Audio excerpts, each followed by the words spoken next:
Hi, people. I'm Dax. And I'm M, And this is Full His House. your Full House fancast. And today we are recapping season 1, episode 11, The Big 3-0. Danny suffers great anxiety on his 30th birthday when he comes home and finds a big birthday party waiting for him, as well as his destroyed car. Overall thoughts on this episode? So I liked this episode, right? It gave us a lot of depth to Danny. It was interesting though to see them put so much emphasis around, turning 30 and it being like a bad thing. That part in itself was just a little weird because I feel like I haven't seen that kind of aspect in TV and film since the 90s. So it's just weird to see it now.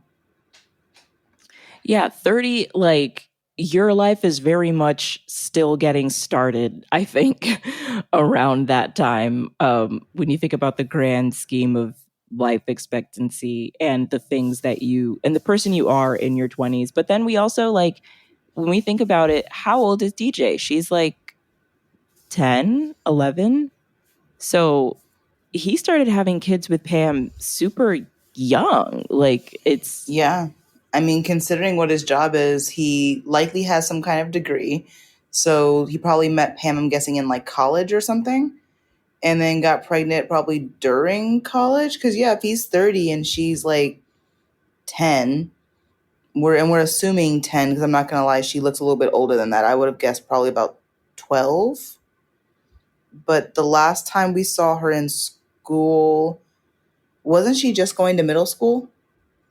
Yeah, and in the first episode, they say that she's 10. Or at some point, he says we go back 10 years. Okay. So yeah, maybe they started having kids while in college, unless he did all of this without a degree, in which case, bravo for him.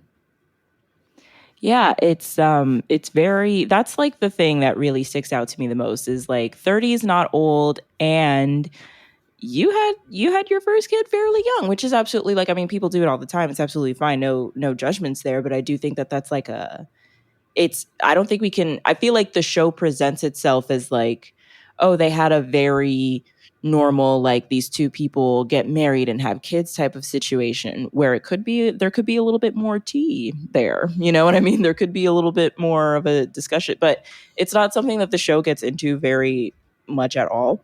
Mm-hmm. But it is something that I think about.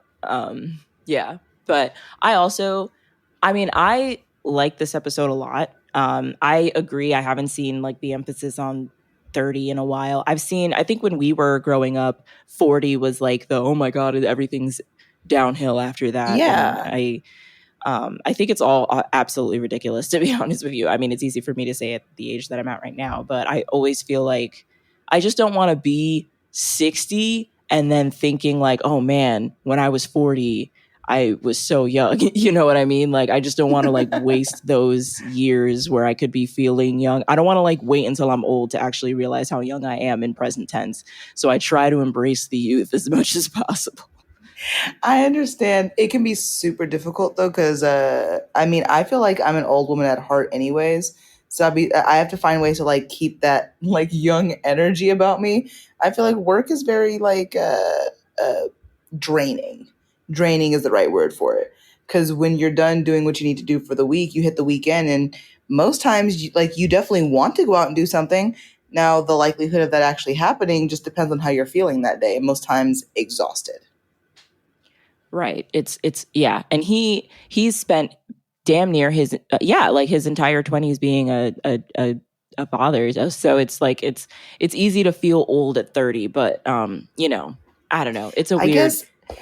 I guess it's easier to feel old at 30 when you've had kids for the past, like, through your entire 20s. But I feel like once you have a kid, don't you start feeling old at that point? I don't know. I don't have a kid, so I don't know how kids affect your brain in that way. But I feel like maybe just the idea of like, okay, like, yeah, I am 30, but I feel older because of the kids. Maybe it's because, in those days, at least, it was very common for people to start having kids in their early 20s, and turning 30 usually meant like your kids were going off to middle school or something like that. I don't know. These are just my blind guesses into the dark. Yeah, it's an interesting position. So we start in the kitchen, and the girls and Joey are discussing Danny turning 30 and that he has a surprise party. Stephanie is not to spill these beans. Apparently, she has a reputation of letting secrets out. Um, Joey then demonstrates how old Danny is with cereal, which I think is just mad disrespectful. And I then thought it in was kind of comes the. hilarious. Like, honestly, I thought it was kind of hilarious. It was pretty good. Danny comes in and he reveals that that he has turned 30 because it is now 8/20. I think his birth date was like 8/16 or something like that. And the girls present him with a nice little coupon book as a gift, and Bullet gets brought up. And it is revealed that Danny bought Bullet 10 years ago when he was 20 years old. This is also the first time that we learn about Bullet or who he is or what he's about. What he is? Yeah. What he is.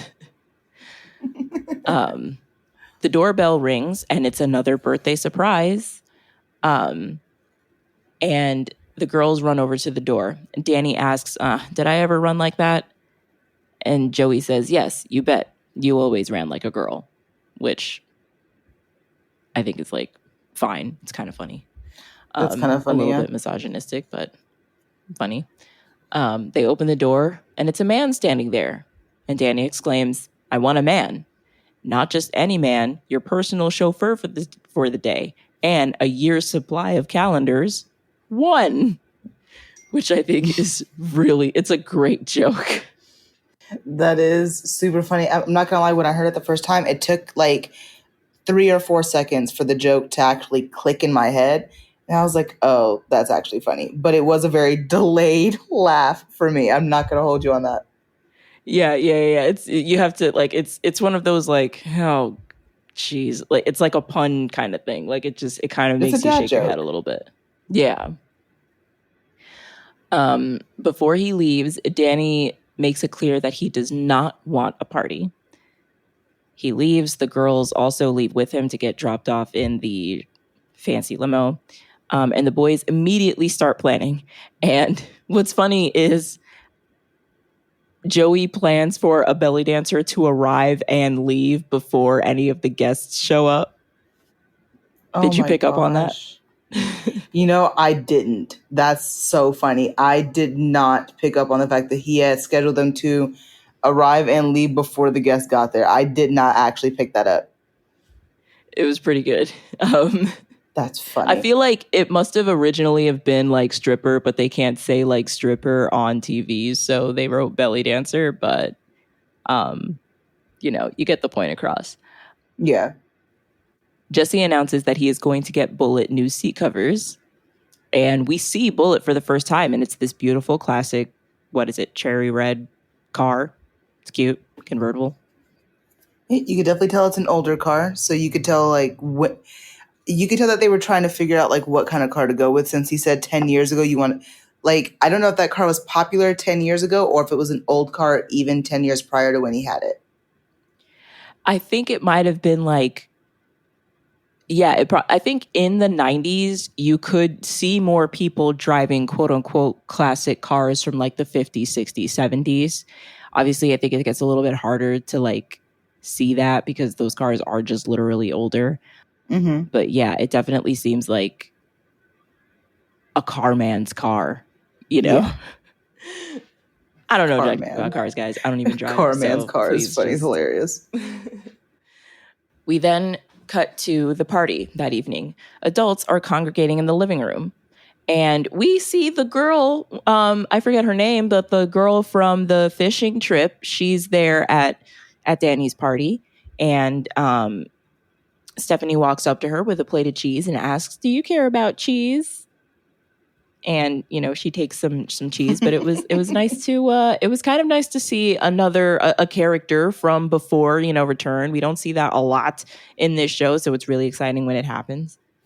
I thought it was a little bit weird just because of who they chose, right? Because of how I think I mentioned it in the episode, in the fishing episode, that she just kind of came off very aggressive. So I was more like surprised that she was the one that was there. But it's also really nice to see that like that friendship they created that day did actually become a friendship, and it wasn't just a character passing through in the night to never be seen again. So I'm curious to see who else we see again, and if she comes back at some point around the time that Danny decides to start dating again. I don't know if we get to that point or not, but I know that there's a bunch of seasons. Yeah. I think this is one of the last times we'll see her, but yeah, it was cool to see her again. We then see Bullet again, and he is destroyed, and Jesse's just kind of looking at him. Joey asks what's up, and DJ also walks in and says that she's getting these vibes, and Jesse admits that something is wrong, and she's excited because she's developing a woman's intuition, which cool. It's like I don't know if you remember the first time you got a vibe and knew something was off, but Oh it was just like yeah, a that weird happened really little early for me though. I feel like depending on your like your upbringing, that could either pop up very quickly for you or it could, pop up way later in life. I feel like for me that I guess that quote women's intuition, yeah, I feel like that popped up for me pretty early. I kind of think survival of it as mode. like the idea of like coming into consciousness when you start paying attention to the things around you and you start wondering if they're right or wrong, that kind of stuff. Like that kind of mindset kind of hit me when I was like 3 or 4. Honestly, I can remember it. So Yeah, it was like it's just like this weird like I get what they were going for, but it was like a weird kind of like coming of age moment. But we're definitely still very excited for DJ.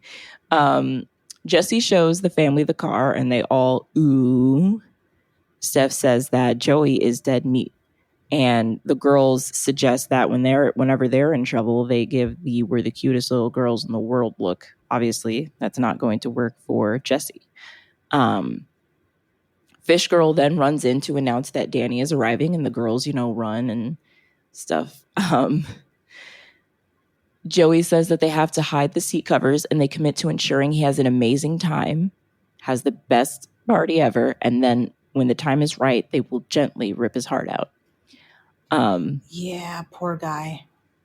Yeah, it's rough. I don't even know like how you would handle that situation. In my head, I'm like, okay, yeah, let him have his party and then, do it. But I don't know if I could like go a whole party knowing that that's happened and like not saying I would be so obviously uncomfortable. I get that. I completely get that. I would be too. It would be a very difficult task for me.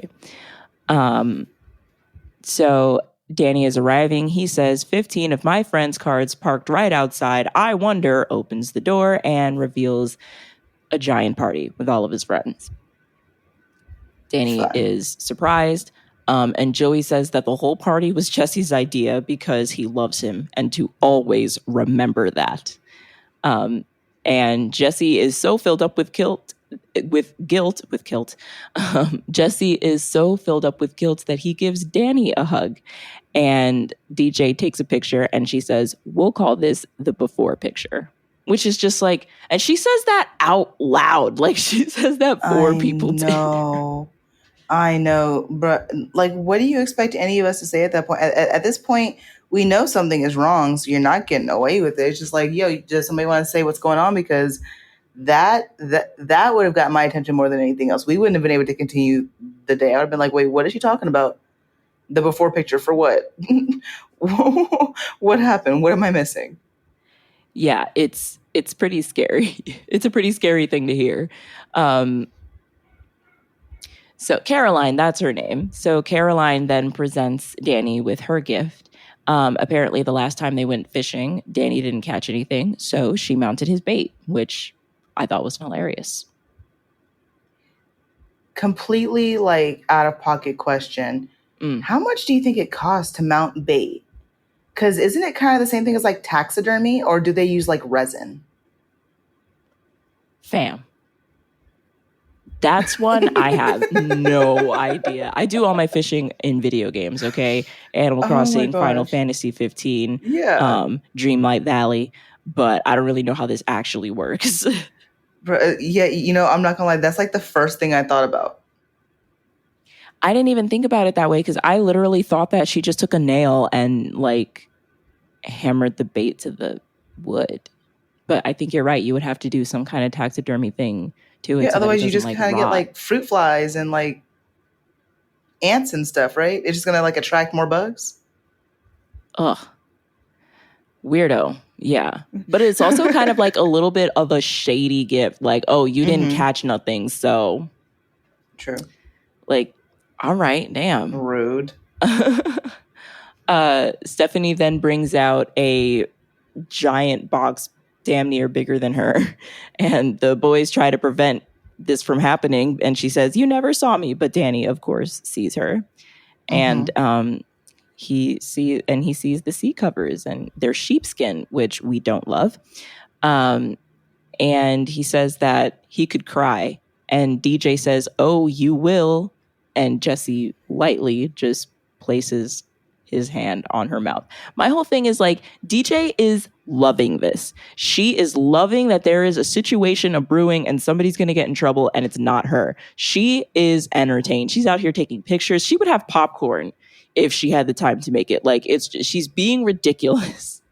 I'm not gonna lie, she definitely took Stephanie's spot in this episode because everything she was doing, I could see Stephanie doing, just because that's what we've seen her do in the past. With the nobody asked me. Like she does these on a consistent basis where she'll kind of like egg things on, or she'll say little things, or she'll do little things and just kind of like watch what happens, or watch what happens when she doesn't say anything. So it was interesting to see DJ kind of come out and do it, but it was also really nice because I feel like it's the first time we got to see DJ acting like a kid again since Pam passed. Because she's always had this, well, since Pam passed, she's kind of had this idea that like she has to step up and be kind of like that motherly figure for Stephanie. So this is the first time I feel like we've seen her really let loose without truly thinking about it.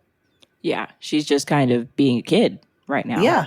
Jesse and Joey decide that now is a good time to tell him, obviously, because Danny has now, he wants to go put the seat covers on Bullet. Mm-hmm. And Jesse tells him the story of what happened. Basically, someone backs into him, the car flips over, sinks into the bottom of the bay. It's this whole thing. And Danny starts laughing because he says, "Do you have any idea what a car would look like if it sank to the bottom of the bay?" Danny opens the door and finds out. And DJ takes the after picture, which is just like, really? Come. Oh, All right. enjoying it so much. She is enjoying it so much.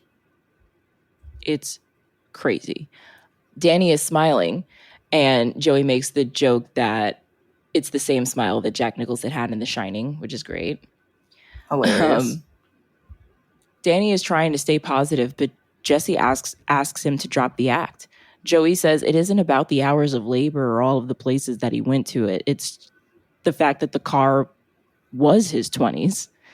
And it's okay for him to be like just really upset about this. And Yeah. Danny finally is outwardly sad and kicks a tire. And he announces that it will be one birthday that he will never forget, and thanks the boys for the seat covers. Yeah. Yeah, I don't know how I would have reacted. I think Danny is probably one of the best of us because I know I wouldn't have been happy.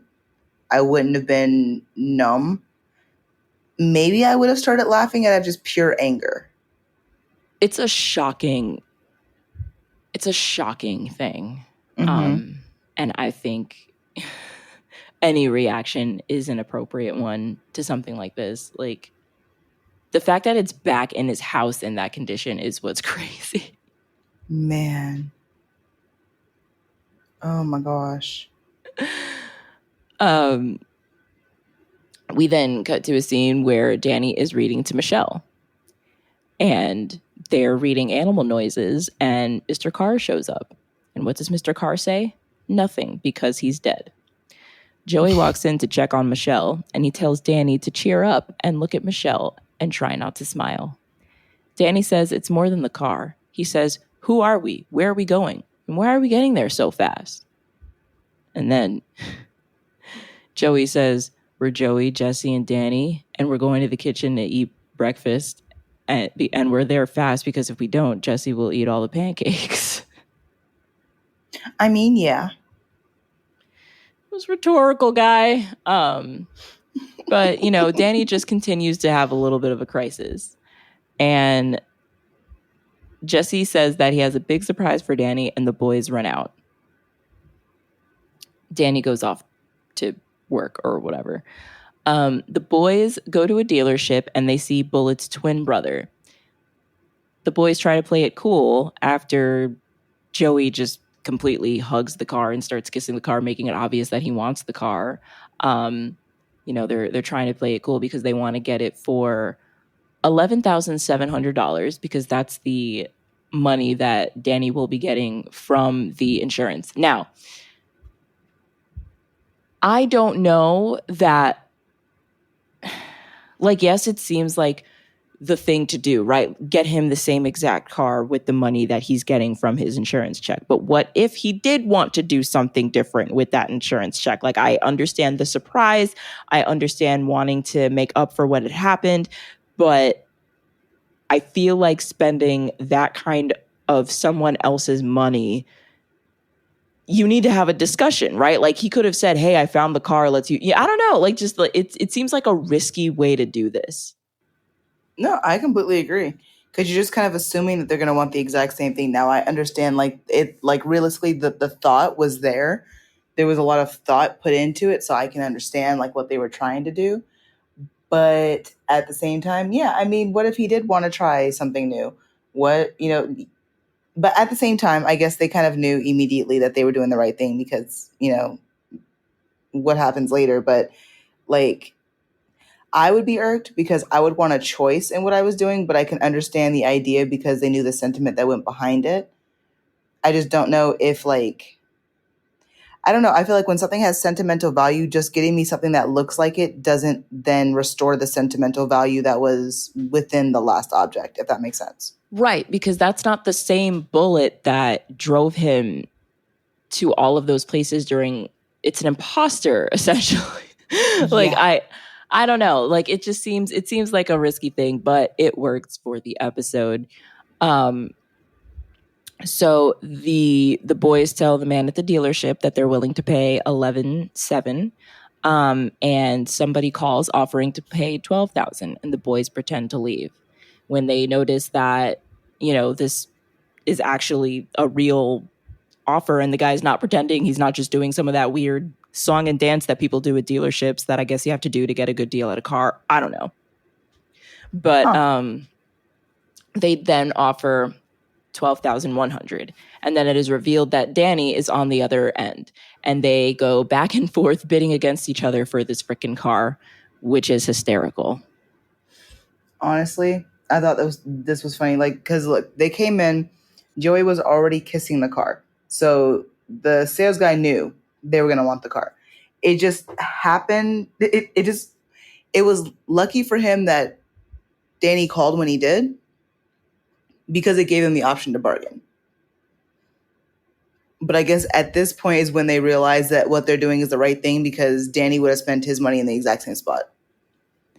It's just ridiculousness. They go back and forth and it goes up to $20,000 and Danny gives in because he has to send his girls to college because I guess at some point having $20,000 tucked away could get multiple people through college. I don't know what college cost in the 80s and I'm sure that we can find out, but $20,000 is probably getting you 1 or 2 semesters out at a community college at best these days, which is a great option. Not saying anything, but I mean, these super ridiculous Ivy League, not even necessary type places. We're talking $100,000 per semester. It's pretty insane. Okay, so I'm not gonna lie, I just looked. So it says between 1979 and 1980 and 1989 and 1990, the total cost of attendance, fees, tuition, room, and board saw an increase and it grew to about $8,396 for all 4 years. For 4 years, because it was at well, for a regular school, right, for a 4 year like public school, because apparently they had 4 year public universities at this point, it went from 2,327 to 4,975. And then private 4 year schools went from 3,225 to 8,396. So, yeah, apparently I didn't realize it was that big of a growth. But yeah, apparently what I'm paying now is crazy more than what they were looking at. 20 grand wouldn't even put a dent in my school funds right now. It's really insane. And it's such a, I mean, it sucks because I think the spell on college in general has been broken. I think that we now know that there are so many alternative routes to success, to adulthood, to jobs, to working, to whatever it is that you're doing. The narrative that college equals a good life is not is not true anymore. It's definitely a No, choice. It's something that can help you in your journey towards something, but it is not 100% necessary.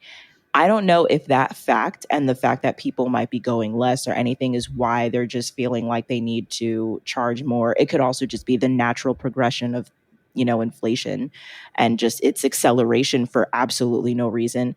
But it's freaking ridiculous. Yeah, we are living in an agreed. entirely different world than even just 30 years ago. And it's insane. Man. At $22,000, they both give up. And the dealership guy is kind of desperate. And he then sells the car to Jesse and Joey for 11.5. Back at home, Danny talks about another Jeep that he is interested in. He says that he's ready to put Bullet behind him and get a more practical car. And the boys are disappointed. And Danny talks about the bidding war, and the boys put two and two together. And they Yeah, go they outside. realized the Looney Tunes all were bidding against each other and almost overpaid for a car. It's ridiculous. Danny Oh goes my goodness. outside and sees the new car and says that there is no better symbol of the next decade than a gift from his two best friends. And he finally is able to admit that he is 30. Yes, he's finally able to say the words. Congratulations. Oh my goodness. My It was a God. journey for him to get there. You could tell it was really hard for him to accept it. It's insane. It's just 30. Come on. Like, oh my God. Um, Danny then names the new car Walter, and the fam goes out for a drive as the song Baby You Can Drive My Car plays. And that is our show. Right over the bridge, by the way, the same bridge in the opening and the endings, which I thought was a nice little touch. Yeah, I wonder if it's like I don't know if it's like the same exact footage, but like yeah, it's Probably not, but I like the way that they kind of did it because that same like car scene when the song was playing is the same scene that we get in that opening. And I think it was really cool to kind of see that same thing, but then it be like in the new car. So it's like, yeah, it's the same thing, but it's a new decade and a new, I guess, era for Danny in a sense. Like his 20s were dedicated to Pam, and now he'll have to live on without that, but he'll be living through his 30s with his best friends. So I can understand like the sentiment behind it. But I enjoyed the whole ending scene. I thought it was really clever how they kind of tied it up in that nice little bow by making that one scene kind of the ending and the beginning. That was interesting. yeah. Yeah. It was they tied it up really really nice. Um do we have a not in my house moment? Ooh. You know, I why was the car in the backyard? Did they have one of those houses that have like a big old gate in the side where you can like drive the car into the backyard? It's one of the Full House mysteries. Okay, so I'm gonna say that would be the not in my house moment because my mom would kick my booty if I parked anything on grass. Yeah, no, that's like a little insane. I didn't even think Yeah. about that, but yeah. Was was Bullet in the garage before it was turned into Joey's? I don't remember ever seeing it. I remember seeing Joey's car because he had his clothes in it. I remember seeing Jesse's Jesse's bike, motorcycle a yeah. couple times, but I don't remember ever seeing his car. Yeah, So I we've have no never idea seen where it's Bullet. been parked the whole time. But now it's parked in the backyard. I'm just like, because when they did all the moving and stuff, and I think it was the last episode, uh, when he was asking about what they're going to do with the cars because there's no place to park the cars at now, Stephanie said they'd be parking them on the street, but that's definitely the backyard and not the street. Yeah, it's definitely, maybe he was like washing it or something and he brought it out in the grass for, I don't know. But yeah, but like, okay, maybe I'm thinking too far into it, but like they had a garage, which means because it's also San Fran, like they have a garage. The houses are right next to each other. We saw like the outside of it in a sense. The houses are right next to each other, which means there's no side entrance to like go and drive the car there. But there's also no garage because we sealed off the door to the garage and made it a bedroom. So how did we get the car in the backyard? No idea. That's crazy. One of the Full House mysteries. It's just, that's like an odd thing. Do we have a get the violins moment? I would say like his initial reaction to Bullet being destroyed. That was kind of sad. I can definitely see that. I'm gonna have to say during the actual opening of the presents though, because I knew what was coming. That whole thing kind of took the joy out of celebrating his birthday because I just knew it was going to end with him being just crushed. Yeah. And even at the end when he does get his car, like it's like, I don't know if we get any full like lessons or if there's like a message to absorb from this episode too much. I don't know if there is, honestly. Like now that I'm thinking about, like, I don't really think there is. I don't think there was really a lesson within this one. It kind of felt like a fun little episode that gave us more context to some of the characters. I mean, unless it's don't trust your friends with a car or don't lend out something you're not willing to lose. Me and video games, like. Yeah, that's about what I got. Don't lend out anything you're not willing to lose. Let that be the lesson. Fire. And then a full stop moment. Which moments from the episode did not age well? I think it would probably have to be the whole fixation on 30. I have to agree with that. I have to completely agree with that. Yeah, it's just a little weird. And I would say a dad like Danny moment would probably be the fact that he didn't completely just like explode on Jesse for what he did. That part, because I went into that portion, like that scene, very curious to see how Danny would react because we haven't really seen anything like push Danny over the edge. So I was curious to see if this was going to be the thing, and it wasn't. It's definitely one of those dad like Danny moments because you rarely see somebody who has the ability of keeping their composure and being patient despite them being kind of, in a sense, and for lack of a better word, the victim in the situation. In the later seasons, when the girls get a little bit older, we definitely see more of Danny just going off because it is too much sometimes. But yeah, his calmness was definitely, a piece that I hope to always be able to carry with me. And yeah, that pretty much wraps it up. Is there anything else you want to mention before we close out? No, I like this episode a lot. I feel like I'm going to be saying that a lot because I feel like I say that at the end of almost all of these now at this point. I like this episode. I'm very curious to see what kind of continues going on and if we'll get more episodes like this, that just kind of feel like they're there for character development and for, story purposes and not necessarily to teach us something. Yeah, just more house building, more family building, more character building. Yeah. Chemistry building. We need some more of that. Yeah. Awesome. Yeah, no, I like this episode too. I think it's just fun.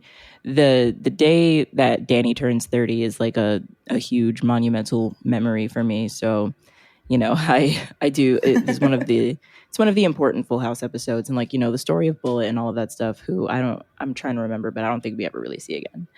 Yeah. But yeah, let's sign out. All right. Thanks so much for listening, everyone.